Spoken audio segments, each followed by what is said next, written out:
近几年，很多人发现钱比以前难赚了，实际上是赚钱的逻辑变化了。现在的中国进入了更高层次的资本经济的时代。什么是资本经济时代呢？简而言之，它就是在市场经济的基础上加了一根杠杆。在物理学上，杠杆的作用是利用力臂将力量放大，从而可以撬起更大质量物体。经济上多了这一根杠杆，其活动空间和灵活性都大大增强，这也叫资本思维。今后的中国人必须深刻理解和运用资本思维这个工具。资本思维，要想学会资本思维，必须先来深刻理解一下什么是资本。资本仅仅是指钱吗？不是，资本是对资源的支配权，通过资源支配带来更多的支配权叫资本运作，通过资本运作优化和配置社会财富，实现社会效率的最大化，就是资本运作的社会价值。因为资本有趋利性和增值性，追求利润最大化，这就会促使社会资源的配置朝着效率、效益最大化的方向上行。社会资源将依次流入最有效率的国家和地区、最有效率的产业、最有效率的企业、最有效率的项目、最有效率的个人。资本的逐利促进资源的优化，资源的优化顺势产生新的资本，并且不断产生新的机会，如此一边循环一边膨胀。从经济层面讲，今后社会上只有3类人。第一，资源者，他们是资源的最直接拥有者，依靠出卖自己的资源生存，比如农民靠耕地，工人靠体力，医生靠技能，作家靠写作，还有老师、律师等等。第二，配置者，资源是谁的不重要，关键要有资源配置权。这类人依靠配置资源挣钱，从事资源的投入、整合、运营、产出工作，以企业家为主，创业者也属于此类。第三，资本家、投资人，他们离资源最远，但是所有资源却统统归他们掌控，他们只躲在幕后玩操作游戏。风险投资者就属于此类人，比如孙正义投资马云，阿里巴巴上市使他大获成功。资本家无国界，他们可以控制全球资源流向，可以通过金融体系支配大量别人的资产。所以资源名义上都是资源者的，实际上都是资本家的。看一个人能量多大，关键是他能配置多少资源。按照这3种不同性质的角色扮演，今后的个人如何获得财富，无非只有3条渠道。一，资源者，普通人。资源者通过出售自己资源生存，也就是资源者的技能，即时间加体力，这也是社会上分布最多的人群。所以一般普通人只能找一家企业工作，出售自己的时间换来财富。然而普通人的时间、体力都是相差无几的，他们能够出售的资源都是差不多的，于是为了让自己的资源卖上好价钱，就只能提升自己的技能水平和熟练水平。这时一个普遍的做法就是读书，这就是为什么父母们都希望自己的孩子好好读书，为什么清华北大的毕业生一般会比没有文化的人起薪高一些。但是现在文凭带来的技能差别越来越小，一个普通的1本学生与2本学生已经没有什么本质的差别，反而不如蓝翔挖掘机学得好的人附加价值高。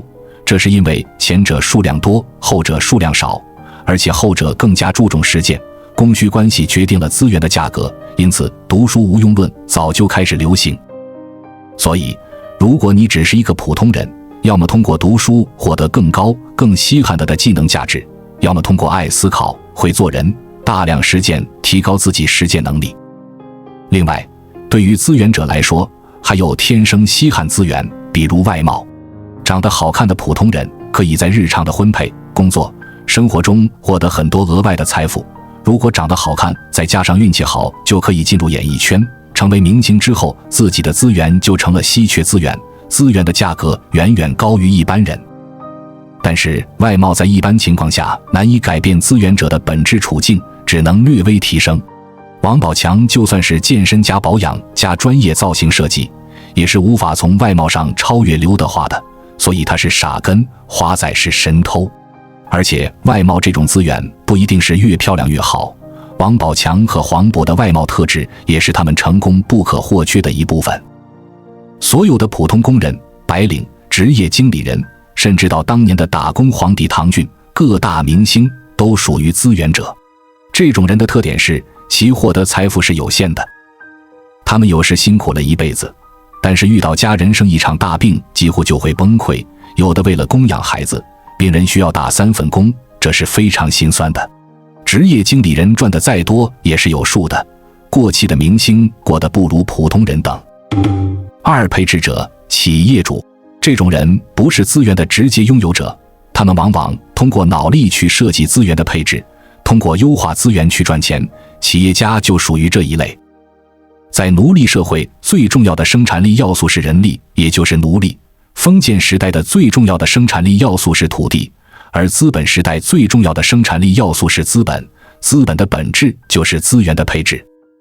从定义上来讲，企业家是从事资源的组织、管理并承担经营风险的人。企业家的收入跟他配置的效率成正比，上不设限，但同时也要为自己的资源配置承担风险，下限就是破产。为什么很多人想去创业呢？就是因为他们想从第一类人努力攀爬到第二类人。一旦从资源者升级到配置者，就意味着不用再出卖自己的技能，而是开始经营自己的思想和智慧，人身和经济都实现了自由，从而实现人格上的自由。但是并不是所有的资源者都适合去创业，他们要具备一定的文化、眼光、魄力、创新力、机遇和资本。配置者是一个社会最重要的群体，他们的素质和数量决定了一个社会的资源配置效率，代表了生产力水平。配置者非常需要创新精神，所谓创新，就是他们对新产品、新市场、新的生产方式、新组织的开拓以及新的原材料来源的控制调配。三、资本家、投资人幕后掌握。这个社会的财富看似是属于分散的资源者的，实际上却是归配置者享用的，但在本质上更多的是属于资本家的。资本家的定义是以资本运作为业的人。第二次工业革命后，掌握了科技与运用的企业家们能迅速地积累起巨额的财富，他们的企业对一个国家产生极大的影响，这些企业组成了这个国家的经济命脉。企业为了获得高额利润，通过相互协议或联合，对一个或几个部门商品的生产、销售和价格进行操纵和控制，于是形成了垄断。而这时的企业家开始坐在了幕后操纵这一切，演变成了资本家。资本家跟企业家的最大区别是，资本家不直接参与企业的经营和管理，而是在幕后操纵企业宏观思路。企业的产品是各类消费品等，而资本家的产品就是各个企业。通过投资、入股、并购、重组的方式，将一个企业的未来把控到自己手中。孙正义投资了马云，成全了阿里巴巴，马云就是企业家，而孙正义就是资本家。孙正义手里有 N 个马云，成了日本首富。再比如巴菲特专门坐在老家做投资，操纵他的布局，他也是资本家。美国是自由市场经济，但是为什么叫资本主义社会呢？而不叫自由市场主义社会呢？因为在这样的社会，资本是度量和决定一切的标准。在中国的古代，你富甲一方也没用，官员随时能把你家产抄尽，你有钱也要去给权力行贿，去买官。而你只要有了权力，哪怕身无分文，一样生活富庶，吃喝不愁，所以那时是官本位。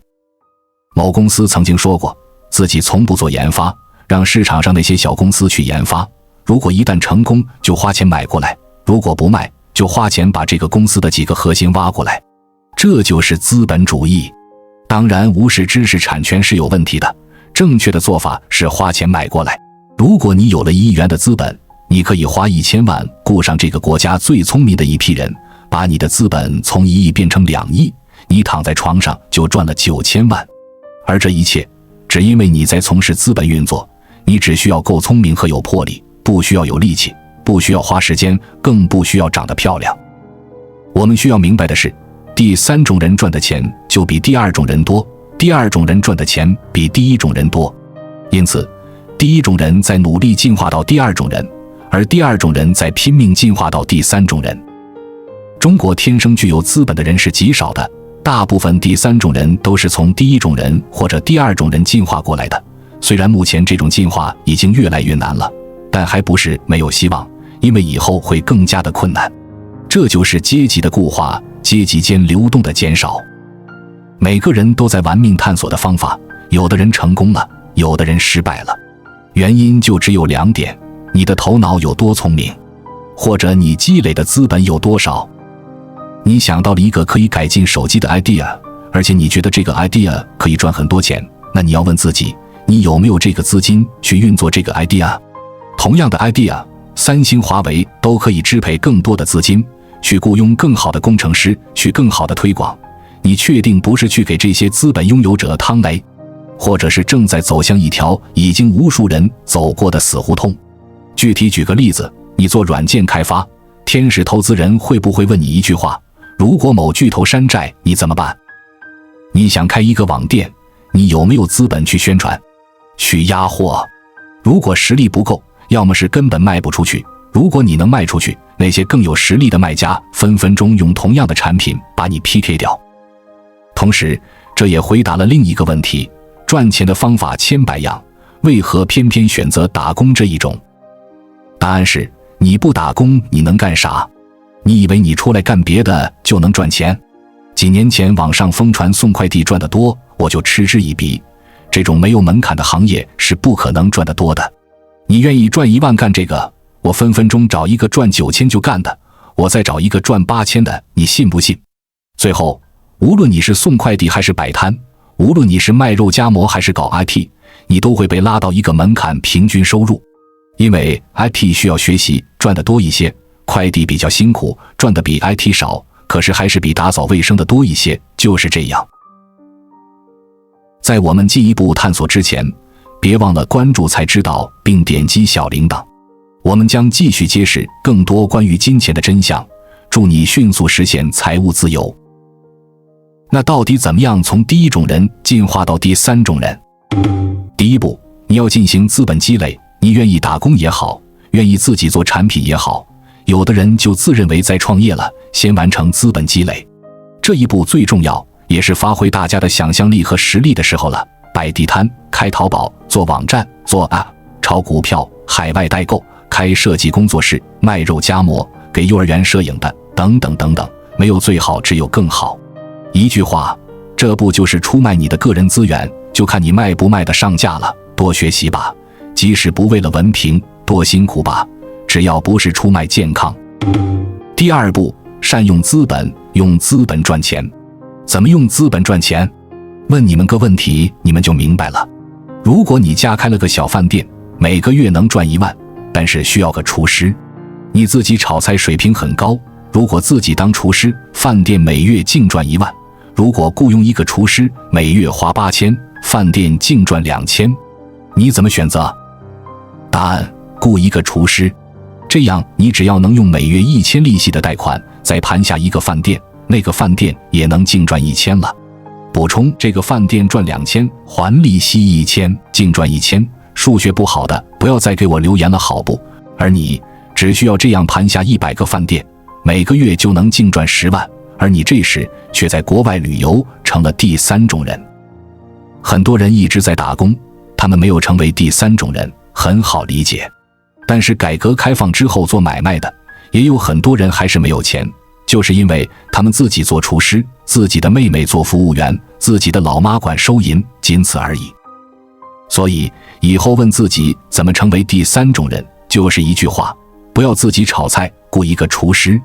如果能用资本去赚1块钱，也比用出售自己的体力赚100块钱更符合金融思维。